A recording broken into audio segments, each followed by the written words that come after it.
This is a story of something that happened to me back in the year, I think, 1980, when I was living in Cordele, Georgia, and something that happened between me and a friend of mine, a preacher friend of mine named Jim Allen, who lived in a nearby town. We lived in Cordele, Georgia, and Jim and Lisa Allen lived in Oglethorpe, Georgia, about 40 miles away. And we typically would spend Mondays just kind of letting that be like our Saturday, us being preachers and all. And Monday was kind of like the day after our biggest day, so we would often spend the day together. And this time it was Donna and me going to Oglethorpe to spend the day with Jim and Lisa. And that morning, Donna and Lisa had gone off doing something together, and Jim and I were together, and we had to go over to the city of Montezuma, which is kind of like an adjacent city to Oglethorpe. And there was something he needed to have done there. It seemed like at a printing office, and we went and dropped some things off or picked up his printing, whichever it was.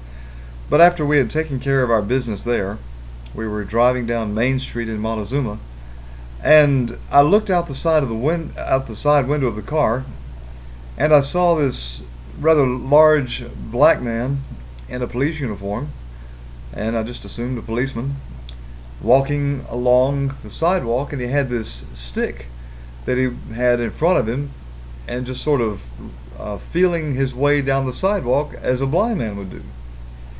And I thought it a strange thing to see someone dressed in a police uniform and apparently blind. He was wearing dark glasses, and he was feeling around with that stick. And since Jim, he was around that place a lot, I thought, well, maybe he knows something about this. I just asked him, well, is that policeman blind?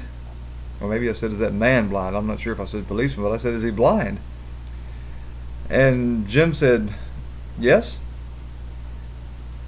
And it turned out later, I'll have to go ahead and jump ahead and tell you what I thought he was saying, so this will make sense. But I thought, or rather he thought I was asking, is he black? I said, is he blind? He thought I was saying, is he black? And looking back, he must have wondered why I would be asking, because he was quite black.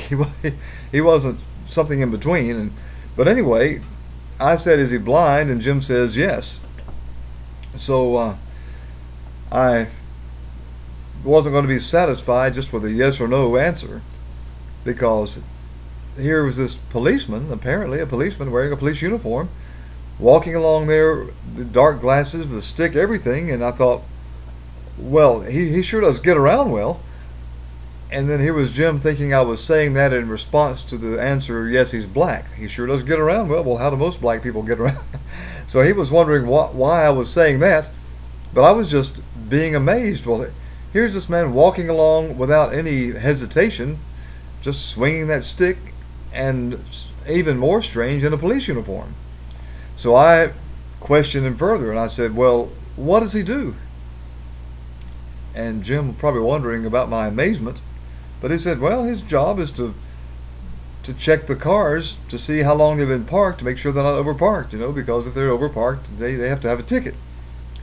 And I was thinking, well, how does he do that? Here's a blind man walking along in a police uniform, and his job is to check to see if cars are overparked, and he's blind?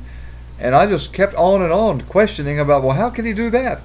And Jim all this time was thinking I was just saying all this because he was a black man doing this. He must have thought I was the most bigoted guy in the world, being so amazed that a black man could do a job like that. And this went back and forth for a while, until suddenly I forgot which one of us discovered where the misunderstanding was, where the missing link was in our conversation.